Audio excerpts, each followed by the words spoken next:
Hi everyone, welcome back. I just finished watching the Royal Rumble and one of the best pay-per-views out there right now.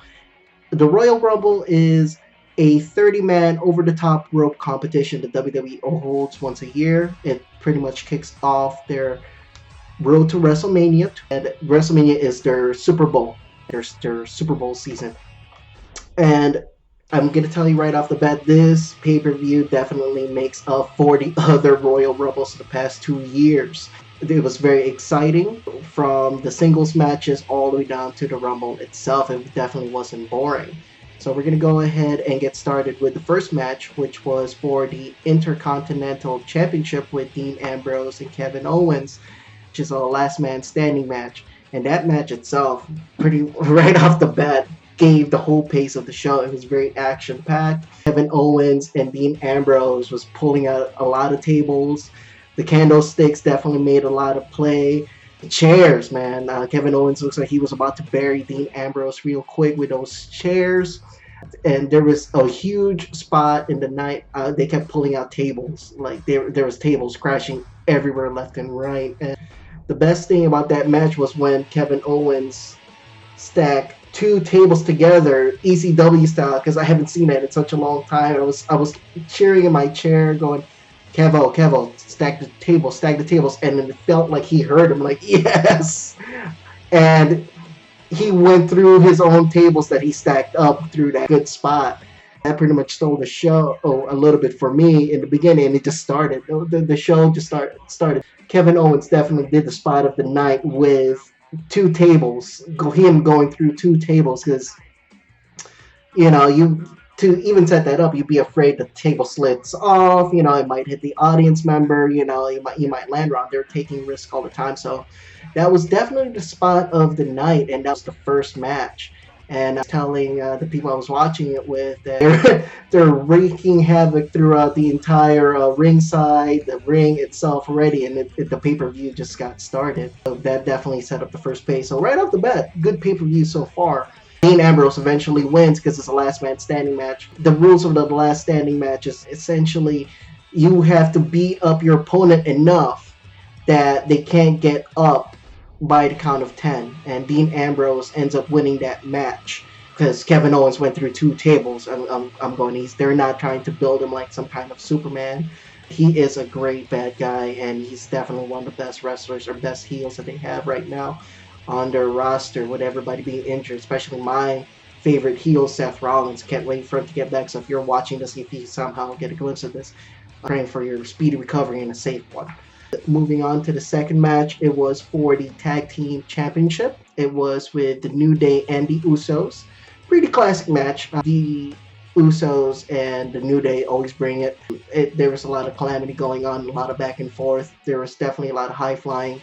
But as always, the New Day wins because they have a lot of push right now. I support the New Day. I think they're great. I think they should hold on to the title for as long as they can until they find some group that they can back against, like the Social Outcasts. I think that would be another fun group to win the tag titles because they took four guys that's basically doing nothing to back and actually made them a little bit more interesting. The biggest surprise in that match was kind of unpredictable, but you knew it was coming. Xavier Woods had a trombone called Francesca 2, so that was pretty cool. The trombone is back, everybody. It's not broken anymore, and they're back to their old ways. It's great. It's great. Keep the trombone. Hopefully for WrestleMania they do kind of a Music Man march towards the ring where Xavier and New Day just has like a whole band with them the whole time, just marching throughout the entire ring, because WrestleMania setups are very long anyway, so it's a long walk. So that would be great for that. So New Day wins. They retain the tag team championships, and it's a good day to be New Day because they're getting a lot of push. There's still a lot of backing behind them, and the crowd loves them. I love them. Third match of the night was for the U.S. title match. That was a very good match too because you got to see a little bit more Lucha Libre style with Kalisto and Alberto Del Rio. Del Rio coming in from Lucha Underground, and he's got this Lucha background with Kalisto. So it was a great match as well. So, Kalisto is doing all these high flying like he normally does, and the commentators themselves, like JBL is making comments that he's very similar to Rey Mysterio. I'm going like, well, duh, you know, they're about the same height, almost the same similar mass, but Kalisto definitely has his own style. Kalisto is a little bit more of a high flyer than Rey was. Rey's a little bit more grounded, even though he does these phenomenal moves. Kalisto definitely is a little bit more agile in comparison, and I grew up watching Rey. That's how old I am. And Alberto Del Rio ends up losing the United States Championship to Kalisto. I think Kalisto is a great champion. I think he can do a little bit more with it than Del Rio can. They can definitely go back to the. I hope they go back to the U.S. Open challenges, because those were really great, and that made you really watch Raw, because that really put something at Raw that a title is always defended, and that brought so much possibilities of other wrestlers coming in, especially with all these other guys that they're signing at the same time. And I'm going to get into a little bit of that later, because there's definitely surprises in the Royal Rumble. So Kalisto does all these great moves. Definitely you could see a couple of slip-ups here and there, but yeah, it happens. You know, it's a live show, and they're trying to do all these high-flying moves because they want to put on a great show. And there's nothing wrong with that, for them trying something new and not working. At least they tried instead of playing it safe.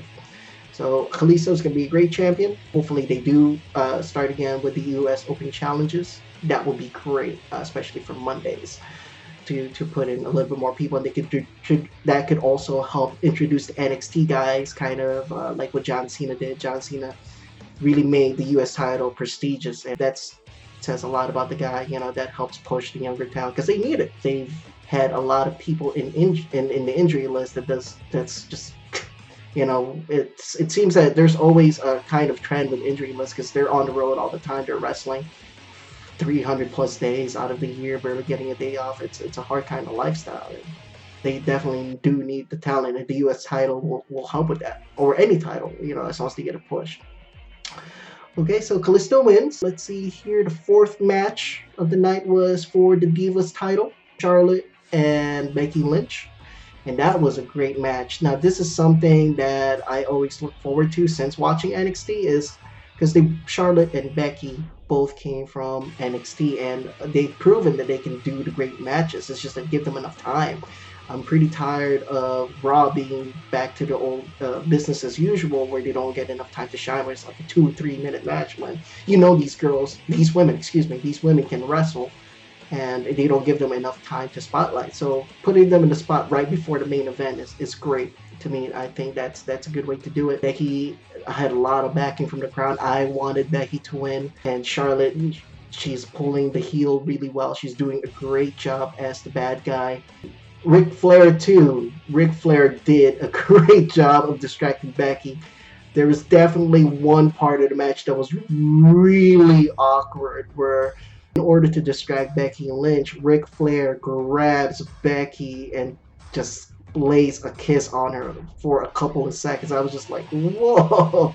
They allowed that in WWE, I guess. And you could feel the whole crowd going like, ooh, that's like, even though that's Ric Flair, it's just like, that's Ric Flair of his age, you know, kissing one of his daughter's friends. But it's, you know, it's a show, but still, it's like you could feel the whole room in Florida, the whole arena in Florida, just be nervous for Becky, and that just made it.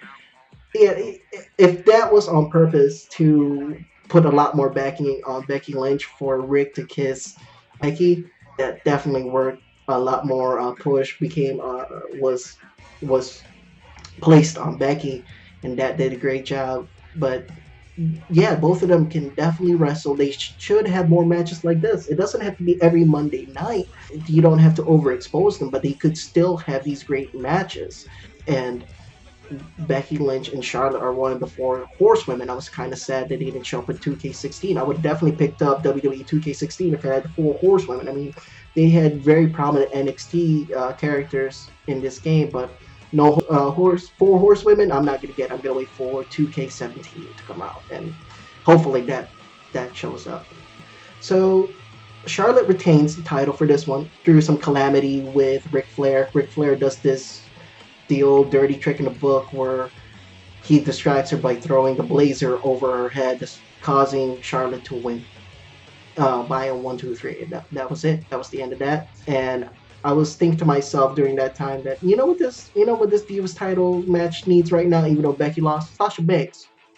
That's what it needs. And sure enough, her music hits, and everybody in the crowd goes wild. I think everybody else was thinking the same thing. But man, I hope Sasha Banks shows up, and she sure did. At first, it looked like her and Charlotte were about to team up. They were about to put on the old NXT crew of BFFs with Summer Rae, but she did the backstabber on Charlotte and put her on her submission move, and man, it's on. They've been teasing this match with Charlotte and Sasha Banks for a while. They didn't even let them really get in a lot of matches together.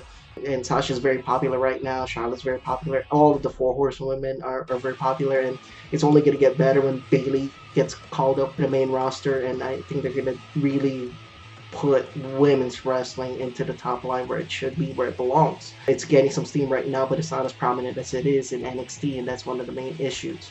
Because growing up in the 90s, I was in the Attitude Era where the women folk of WWE was just eye candy. Sure, that's fine. When I was growing up when I was like 14, 13, 14, 15. But right now, I can definitely appreciate the physicality, the athleticism of these women, and it's great. It's great. I'm all for it, and I'd like to see more of it.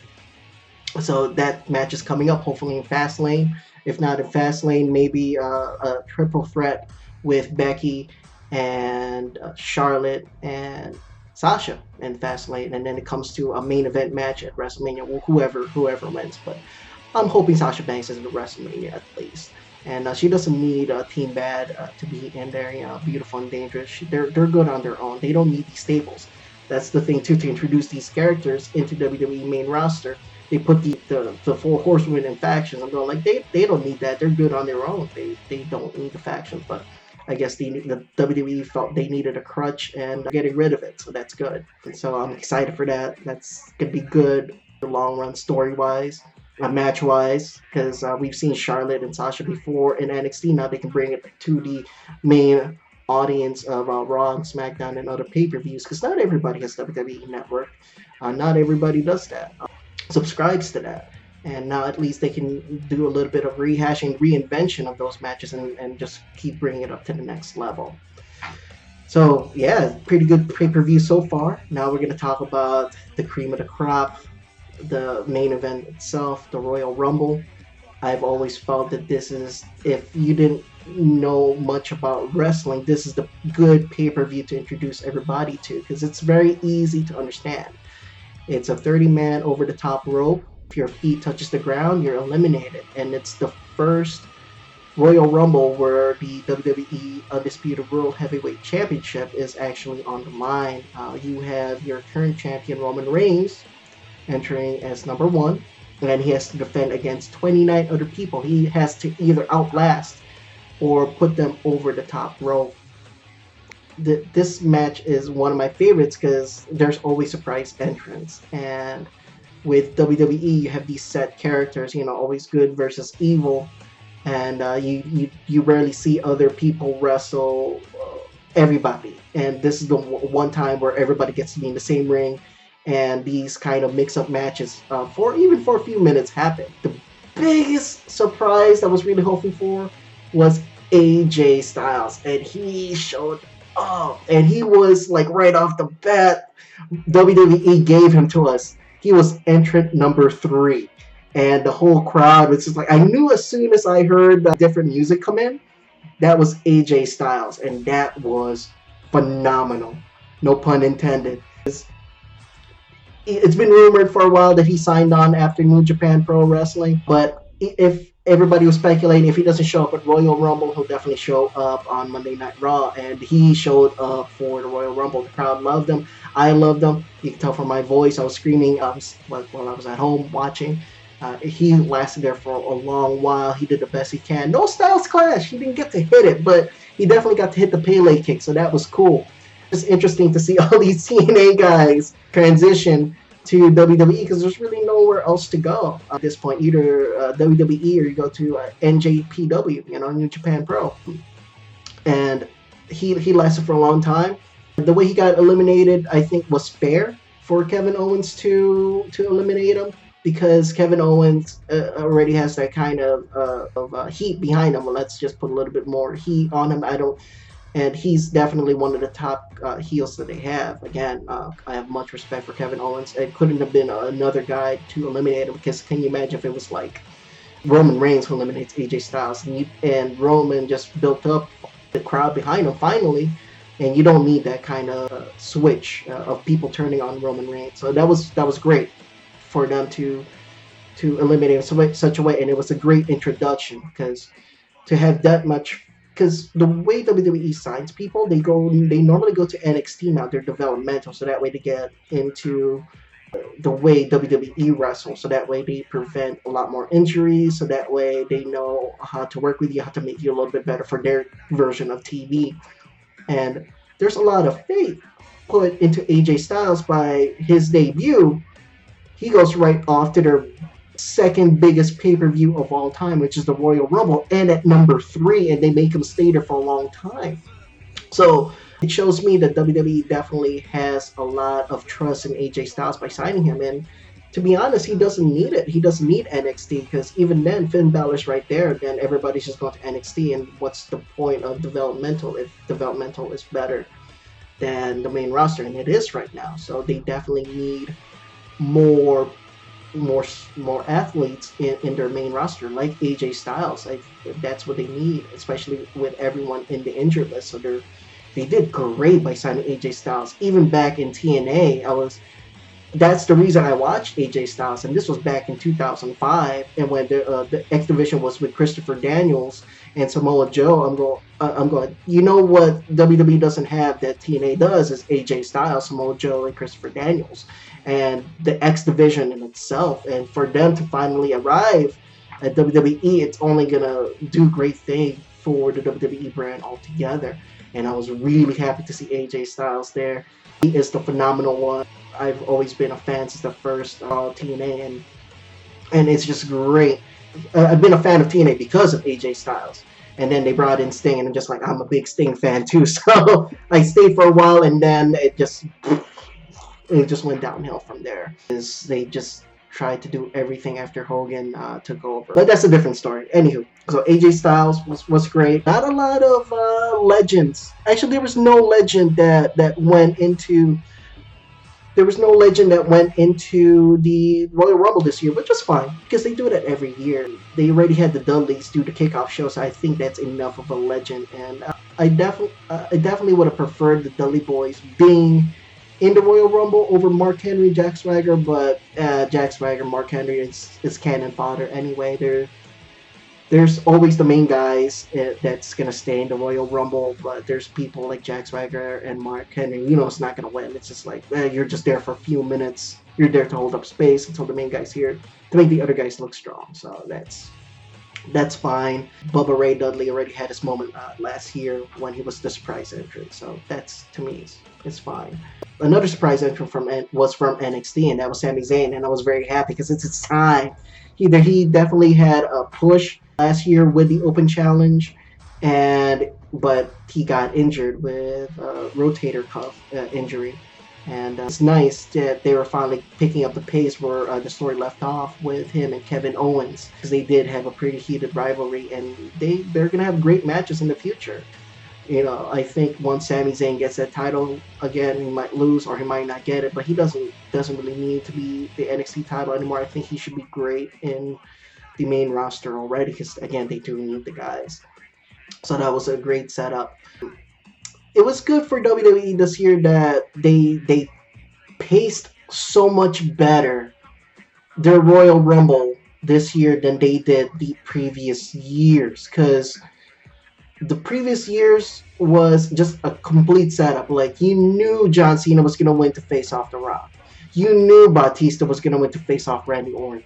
You knew Roman Reigns was going to win because they felt they were pushing Roman Reigns so hard last year. This year, every time they eliminate a crowd favorite like AJ Styles, somebody else took over their place. Kind of like Dean Ambrose was there when AJ Styles got eliminated. And then Sami Zayn was there, which was another crowd favorite. So they're getting smarter with the way they book their wrestlers. They're playing it off to the crowd, so that way you don't have people booing the entire match, because that's what's been happening in the past 3 years. They've been just booing everybody else because you have the main guys come in at the last minute. This year they did an overhaul of their entire superstar roster, and right off the bat you get Roman Reigns and then AJ Styles, because I was expecting AJ Styles to be like 29 or 30, but that made more that from looking back, that made more sense to put him number 3. Let him be introduced in the Royal Rumble early, so that way he has a little more airtime with the crowd, especially with the people who don't know AJ Styles. So that was great. Brock Lesnar, when he entered there, I swear it's like somebody let loose a lion into the stage, and you just don't want to mess with it, and it just or like a grizzly bear from the Revenant. It's just like, no, I'm okay, man. I'm good. I don't Brock. I'm all right. He looked very strong. He was knocking people out. Suplexed 8 to 9 times I counted, but then I lost track because he did it enough times. The way he got eliminated,